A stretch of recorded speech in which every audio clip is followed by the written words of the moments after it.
This is the Tapped In Podcast, the podcast for beverage distributors that want to empower their sales team to drive business results.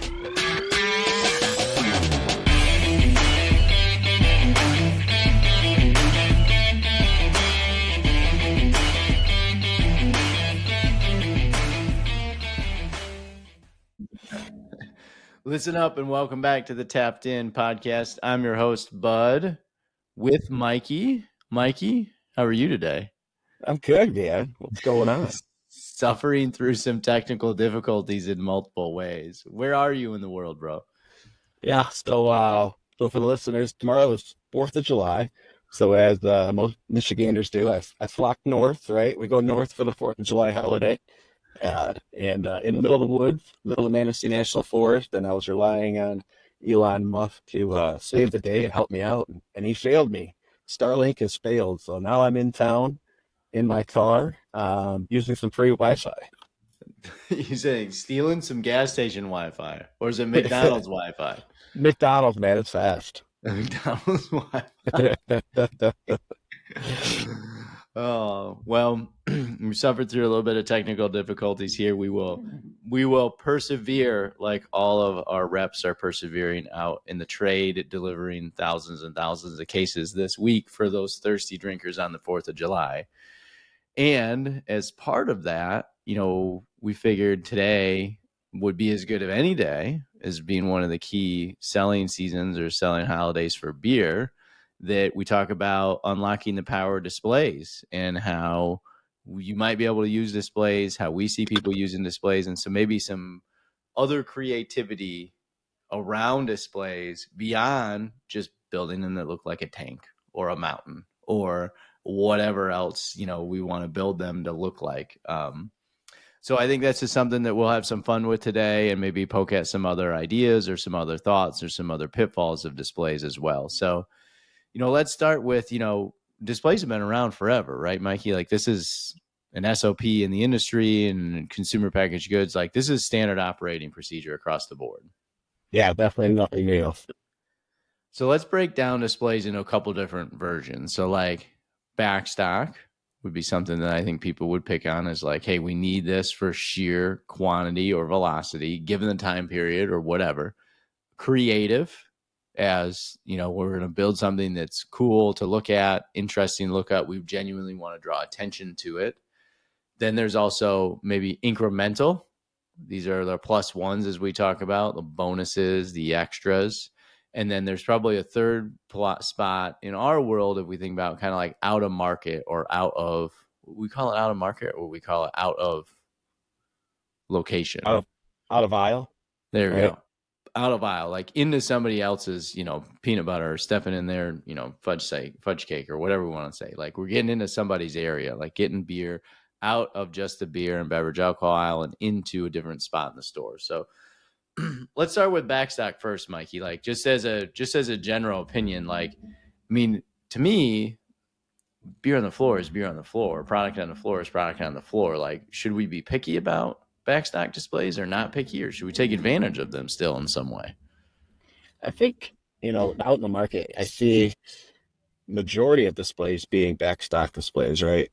And outside of your larger supermarkets too, I'm talking general packaged liquor convenience, maybe your 15 pack or your 18 pack or your 24 pack that the cooler just doesn't hold enough backstock. That's what lands you a display, right? So typically, I think that's primary reason, backstock, and then also is mandates. But yeah, I mean, if you only have one display spot and you have to use it for your backstock, generally not doing you a whole lot of good, because yeah, it's holding your backstock and it's getting you through, but maybe there's a little bit more room in the back area that we could have in the back room that we could have some of that backstock and still utilize our display to its fullest potential. And when you mean by fullest potential, like, you walk into some of these bigger liquor stores and it's like all this stuff is just like shoved up against the back wall, right? And if it's shoved Absolutely. up against the back wall, like, you're thinking, hey, can we be more creative to grind out more cases into the cooler to create more space for something creative? Yeah, or I mean, a display's primary purpose is to get somebody to buy something they really weren't planning on buying, right? Put that product in front of their face and grab that impulse buy. So if your account's selling 30, 24 packs a week with or without your display is not really driving any incremental buy, any incremental volume at all. But if we could cut some of that space down, maybe get some of those cases from the back room where they actually belong and utilize some of that display space for something else, maybe a newer item, maybe something that's innovative, or maybe something that's something you want to push, maybe sprinkling some whole packs of craft or, maybe some new hot RTDs or something like that to grab that impulse buy to actually drive a little bit more volume, a little bit more sales. I think that's the most important part that you said of we want to drive shopper behavior around this. So how are we driving shopper behavior? And even if it is backstock display, backstock space, or where we've got kind of like extra inventory hanging around on the floor, you can still dress it up a little bit, put some, case stack on it or case prices on it, try to drive the behavior that way too. So I wouldn't leave them alone. And there's a lot of these things too that you can still create some kind of temporary point of sale or merchandising around what is imagery and connection to that backstock display too. So anything that we can do to take advantage of that shopper behavior is the most important thing.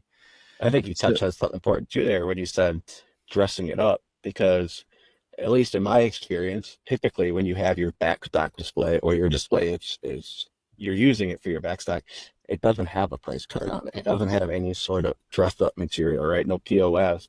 And typically your driver delivers, puts the extra cases there, calls it good. If there is a case guard, sometimes it'll get moved, it'll get put back on the right way.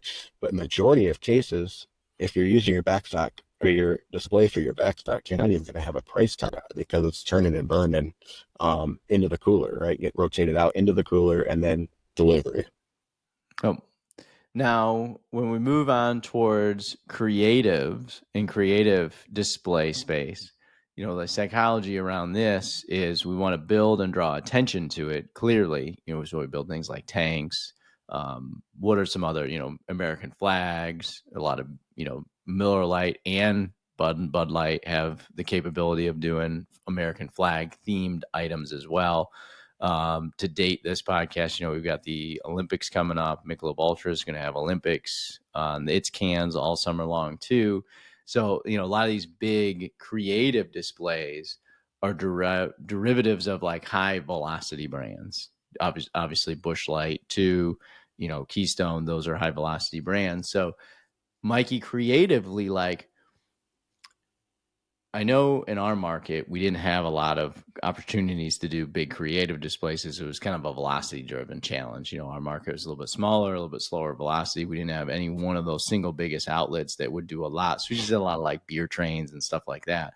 But when you see those creative ones, like, what should a rep be thinking about? How should the team be thinking about executing a creative? Why, places, reasoning, all that good stuff?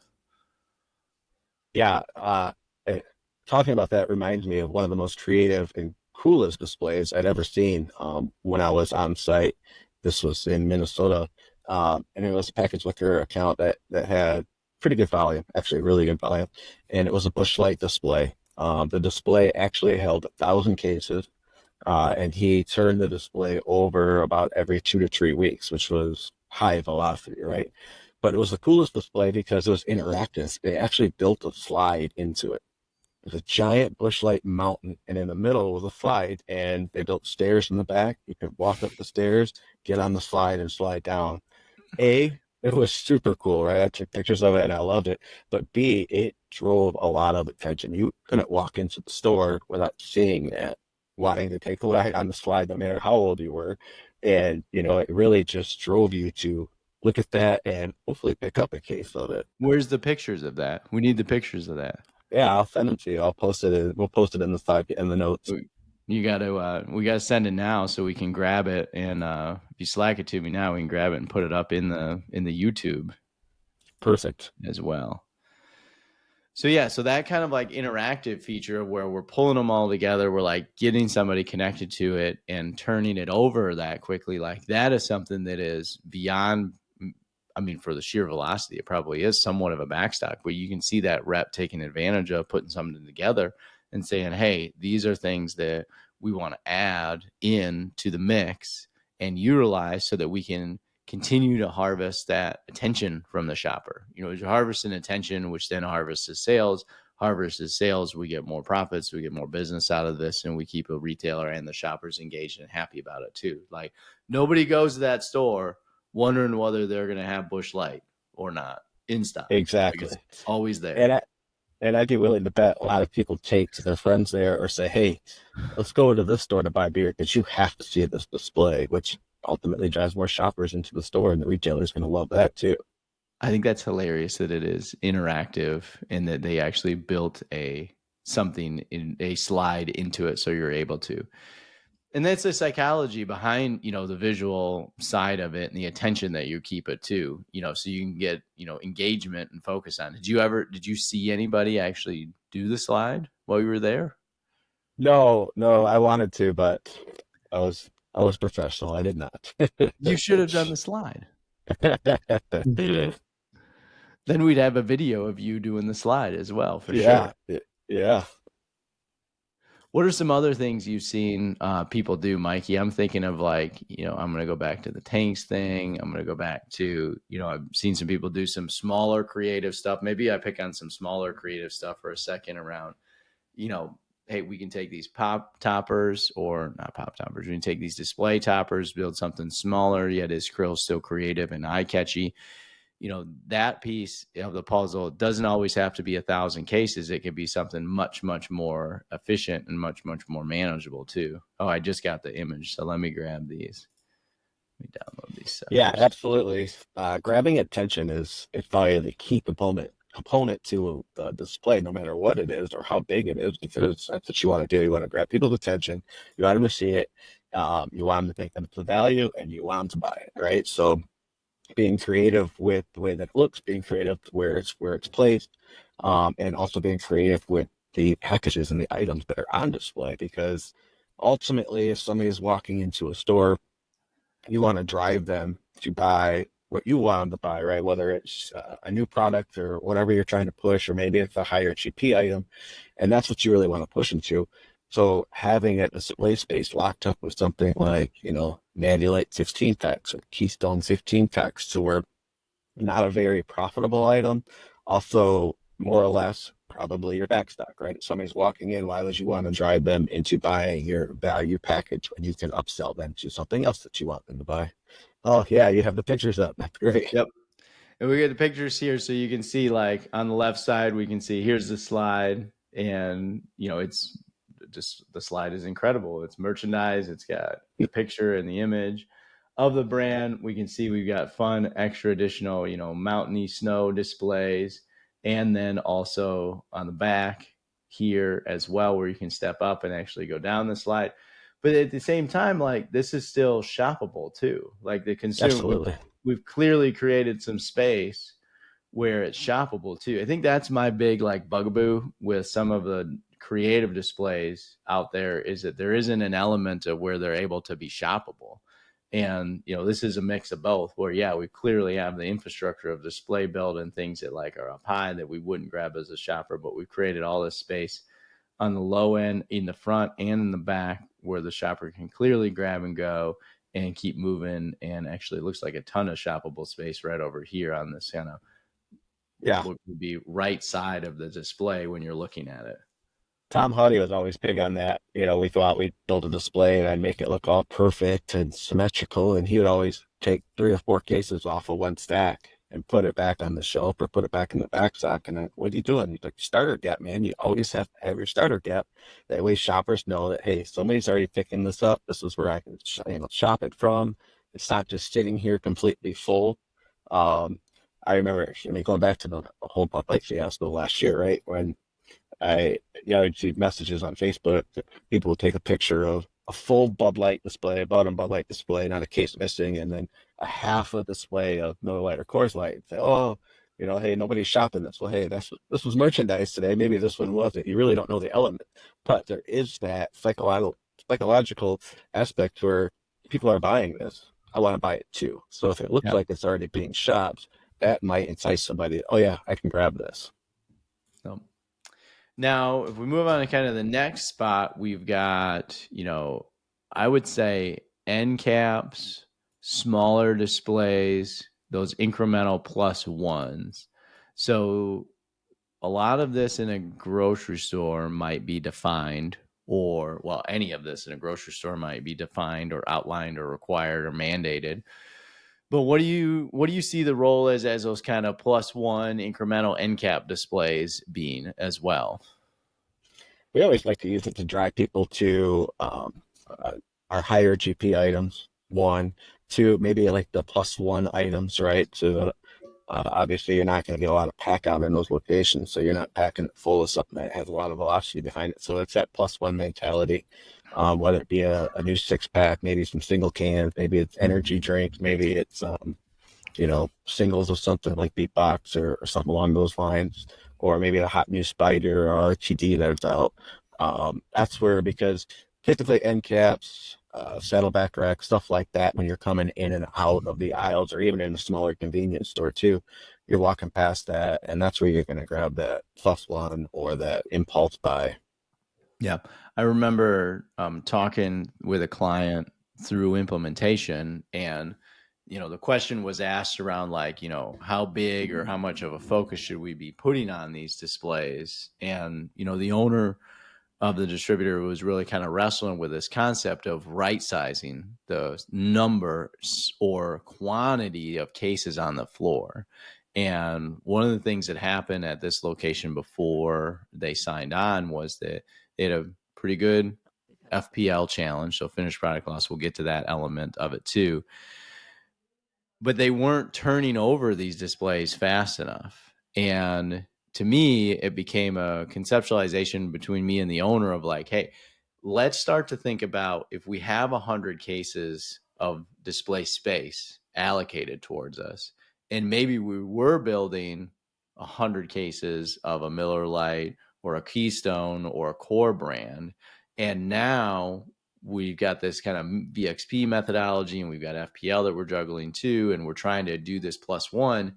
Can we be allowed, and this is what I said right to the owner, like, we have to get hip to the idea that we were going to take 100 cases, move that core item or that premium item from 100 to like 80 or 60, and then add in these incremental plus ones that are bonus shopper influence items. So we're still going to have 100 cases on display. We're still going to have the same kind of holding power or floor space that we demand, command, and need as our location, as our wholesaler.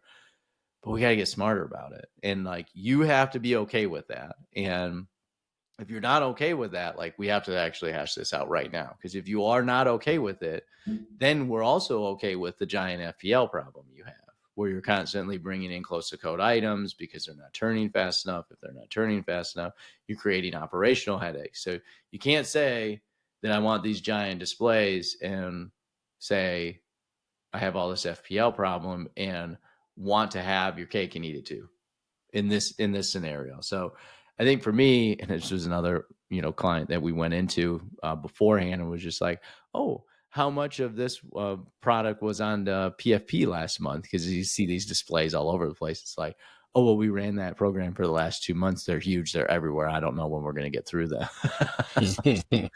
Yeah, yeah, So that, you bring up a good point though of flanking, right? Flanking your display with, say, if you have a full display of Ultra, and you don't really need all of those cases out of the cluster display, or you're not selling through them. A side stack of the gold, or a side stack of the lime, or anything like that, or even Miller Lite, Coors Light, doing a side stack of Blue Moon 15s. You know, throwing something else in there. I mean, that's your space to utilize. You don't necessarily have to pick up every square inch with one brand. Use that to maximize your selling efforts to the max. what about out of market or out of location, displays? These are our smallest of small things, probably 5 stack, probably maybe even 3 case with some of the cardboard units that are out there, or some of the actual metal racks that are out there. How do you see our most talented reps utilizing those opportunities? I think those are the most effective displays, although they are also the hardest displays to get. Talking your retailer into grabbing some space in dairy or anywhere you want to grab is usually you have to go to a different manager, a different department manager, or it's the smaller store that has one manager for the whole thing. They're like, no, beer doesn't belong over here. I don't want it over here.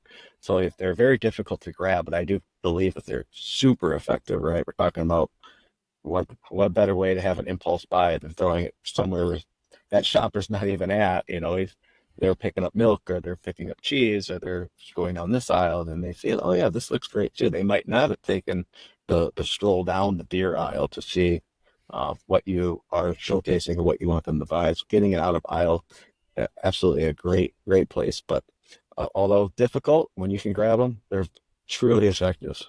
Well, they're effective, like you said, because they're so incremental. They're so additive to the business and to what you're doing already.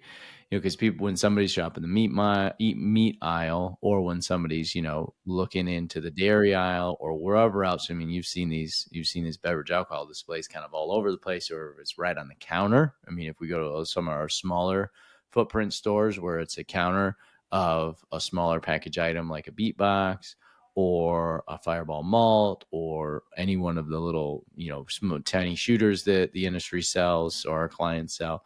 Like those are all things that are impulse. And when you Yeah, get like we have to generate a reaction, and we have to generate a reaction and a reason to just like, you know what? I'm going to try it. I'm going to grab it. Add this to, add that to. That's why all the candy's up front, right? Like that's why all the, exactly. That's why because it's it's eye all level for kids. yes, it's all impulsy. It's all, bonus time, and it's all Hmm. this. So like taking advantage of that, negotiating for that space, grabbing something that is, in the VXP world, incrementally profitable, incremental velocity, maybe even something that hasn't fully made its way into the cooler yet either, or into its set as is all of its grandeur as it could be. We pick on a beatbox too. Like maybe you have only gotten 3 or 4 flavors into that store, and you've got that nice, out of, aisle display, and we're looking at building that smaller, 3 to 5K stack, because you want to build that authority with the velocity so you can get it into the cooler and you can add even more velocity. So then you have yes, and it's both. It's not Yeah, just one or the other. yeah. If anybody listening that's ever worked with me out in the market, I mean, I'm huge on counter, getting it on the counter, near the counter, on premise. People always laugh, but on the bathroom, yeah, PLS in the bathroom, you have a captured audience. You're out of aisle, you're out Yep. of the area, and you have a captured audience to read your sign and look at your signs. Same thing with the counter. We had in our market, we had a large craft store, heavily craft, right? They had every craft known to man, uh, and they would add anything that came out, but it would get lost. You walk into the store, you shop, and there's aisle and aisle of the craft. I mean, we all probably have these stores in our market, but it wasn't until, hey, we have this new item. I'm not going to just put it on the shelf. Can we put a couple 6 packs on the counter as well to kind of showcase this when somebody's checking out? Like, hey, here's some new items. They're here. And you would see the sales for the first week or two when they had that on there just skyrocket. The minute they pull it off the counter, go to the shelf, they would just slow right back down. But getting that out in front of the consumer space, especially impulse at the counter, is huge. Yeah. So when we're targeting what to put on display, I've got a big focus around this, and this is just, Bud's little opinion in the world of, I don't think we should be putting the most value. So like the most value or lowest value item by brand on display for the consumer. We need to be thinking through what should be the highest volume and profit opportunity on display for us as sales reps. And I pick on these things like super suits, like 24, 16-ounce cans, because there are a lot of them that are margin killers from a wholesaler perspective. And I'm just going to kind of conceptually talk through this concept for the group so they can kind of listen. It's more nuanced, and you can do with it what you may. But if you've got an intra brand item and you got velocity behind multiple SKUs in a given store, picking the item that has the best volume and profit potential is where you want to actually put that at the top of your list for a displayable item. Those items that might be the cheapest for the consumer, where that shopper is price sensitive and they are shopping that price sensitive product, those should be relegated to the cold box or to the cooler or to the backstock some way, where in that shopper who wants to find that value or is price sensitive, they are going hunting for it. If we're going to use all of this display and all of this behavioral science around shopper behavior, why would we want to put something on display that is margin dilutive instead of at least margin maintaining to margin accretive and additive for the business for our business as wholesalers and for the retailers? So, not to pick on the shopper who's price sensitive. They should go hunt. They should have to play an Easter egg hunt and go find it, though. I don't think we should be Absolutely. making it that easy on them. And the shopper that's shopping for that package will go shopping for it. That's exactly what that person wants to buy. They know already, they walked into the store knowing what they want to buy. They're Exactly. going to find it. Exactly. Now, does this mean that you put 6 packs of Busch Light on display or 6 packs of Mill Best on display because they're higher GP per CE than 30 packs? No, let's not be dum-dums here. But like that isn't your highest volume times profit item that you could put on display in the store.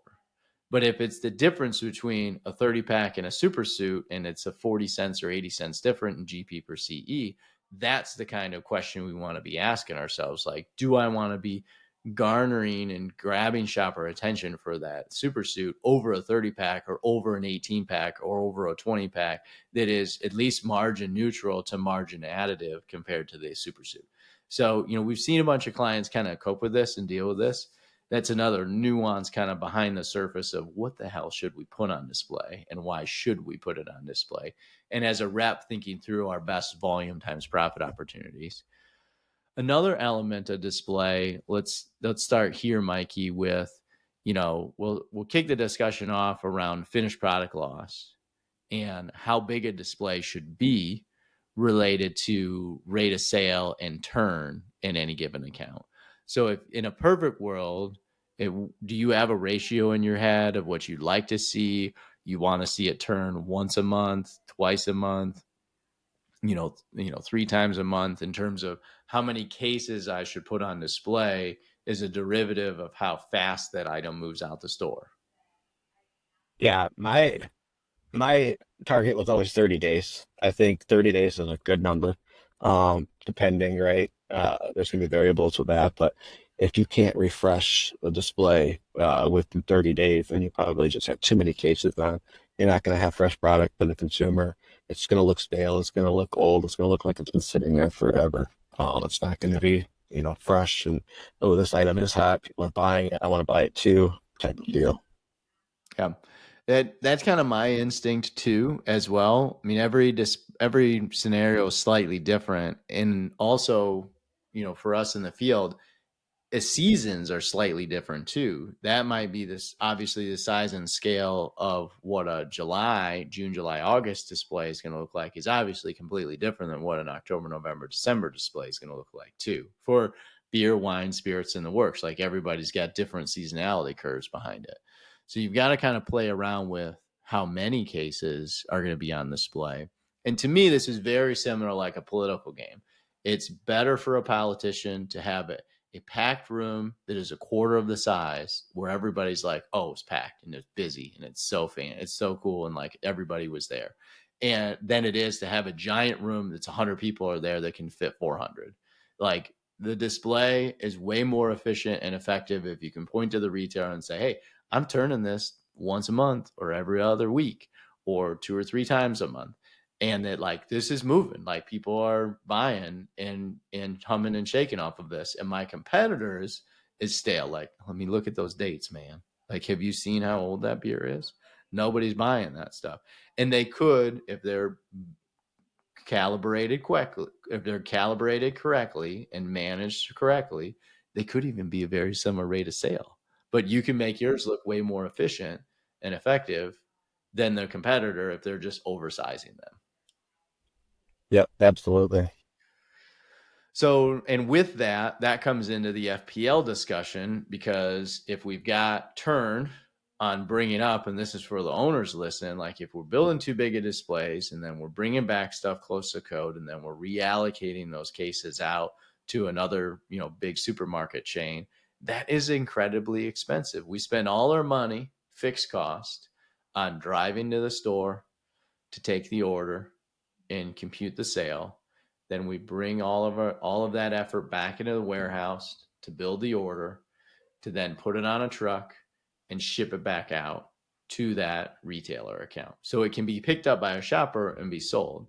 If we have to do that again, we're doubling our cost to deliver that case. So if we're making, round numbers, $5 a case, and it takes us $4 to deliver a product, and now we're bringing it back, reverse engineering that transaction, and then taking it back out. Now we've probably spent more like $8 to $12. I would argue closer to 12, because bringing it all the way back, putting it back in inventory, and then sending it right back out repeats the whole process. It's really 3 touches instead of 1. And in addition to that, I mean, we had a hot pallet at Atlas. Not every item that gets back on close to code on hot pallet actually makes it back out and lives a second life. Some of it dies Yeah. right there. So that close to code turns into out of code. And, you want to talk about like driver retention, driver happiness, warehouse retention, happiness, like simplifying their lifestyle where their logistics is outbound more and more and more, and less reverse logistics and inbound. That is going to increase your driver happiness, your driver retention, your warehouse happiness, your warehouse retention, your inventory management, all of the work. So I know that it's kind of like, maybe it feels like a little left-handy, like we're just being a little odd with saying we got to right size some of these displays. I see a lot of people building huge displays that aren't thinking through the repercussions, because they've never have. Like, it's just is going to, like, it is the game and it is the game we play. I just choose that. I just say I don't think you have to play that game if you don't want to. I don't Yeah. see a huge bonus in always playing that game. No, chasing it, trying to make a brand bigger than what it really is by overselling or building displays that you can't sell through operationally just does not make any sense at all. You're always going to be chasing it. Not to mention, you talk about the hot pallet or red rack or any kind of area where close to code items come back. When you're tracking FPL, there's not, if that comes back all the time, your sales team is going to be reluctant to resell it, to get it out other places, because that was happening all the time. And now I don't have a whole lot of time left on this package, and I'm going to get caught with it, or I'm going to be responsible for it now that it's in my market. So Yep. Mikey, in the news this week, did you see any of the news around Yingling and the joint venture with Molson Coors and I think it's the DG Yingling company, jockeying around which markets the two companies were going to handle? where do you have to speed, man? What happened? So one of the things, I mean, I bring this up because, this is near and dear to our heart in Michigan. And let me grab this right article. RJ will have to cut some of the dead space out of this. There it is.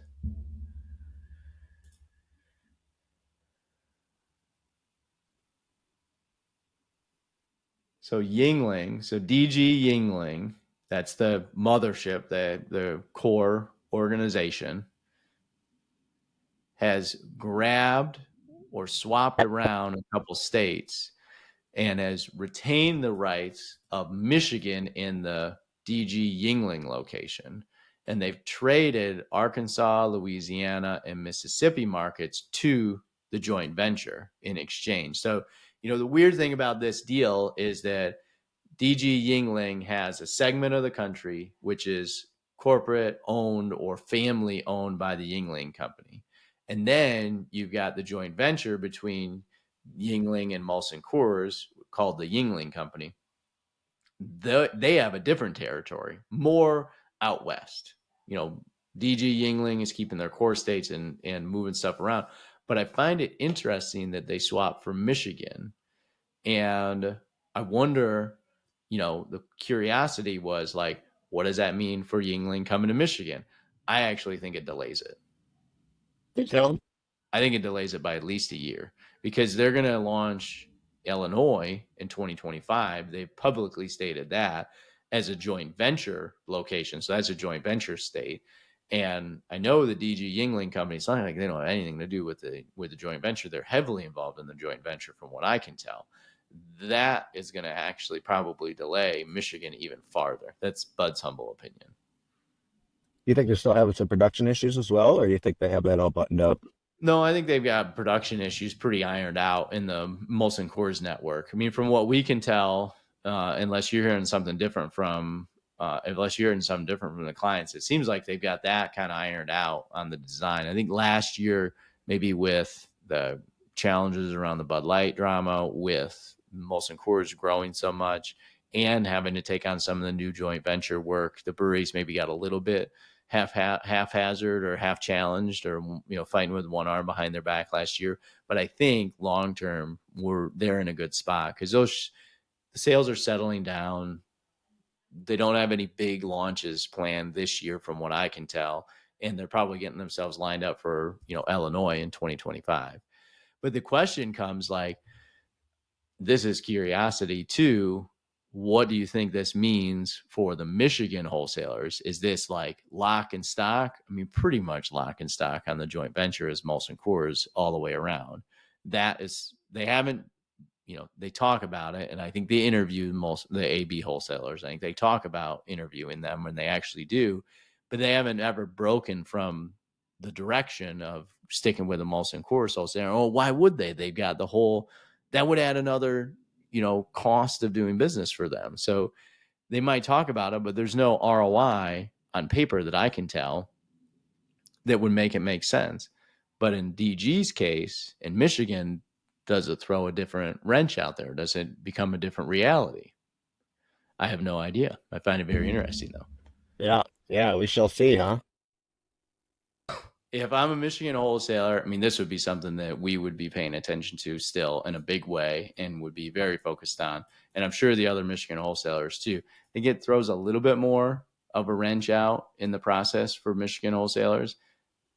I still think they probably go with Molson Coors though. That's your bet. That'd be Bud's gut instinct. So Yeah, I kind of lean that way as well. Yeah, we all even I mean 5, 10 years ago when we always talked about when they would be coming to the state, and us being an 8A wholesaler, we always knew that would be a threat. So even back then, we always kind of had that gut instinct that they would go the other way instead of the red networks. well, we could not confirm nor deny this, but in southeast Michigan, it basically already is in the state. You can find it on retail shelves from nefarious Talking about retailers going to yeah, purchase it in Ohio and selling it. Maybe cannot confirm nor deny that has or is happening on a regular basis. talk about effectiveness of your displays. Walk into any gas or convenience or packaged liquor store just over the Michigan border, or just in the Indiana or Ohio. That's all you see. Give the They people know, what they want. yeah, they know their consumer. I love it. I love it. Well, I think that does it for this episode. Mikey, good luck with the rest of the tech challenges. I know the meetings are winding down in the next couple days. Thank You you, will sir. survive it, and you'll be back on your horse next week. All Back right. into the wilderness I go. I love it. Thanks, everybody. Thanks for listening, and cheers. Cheers.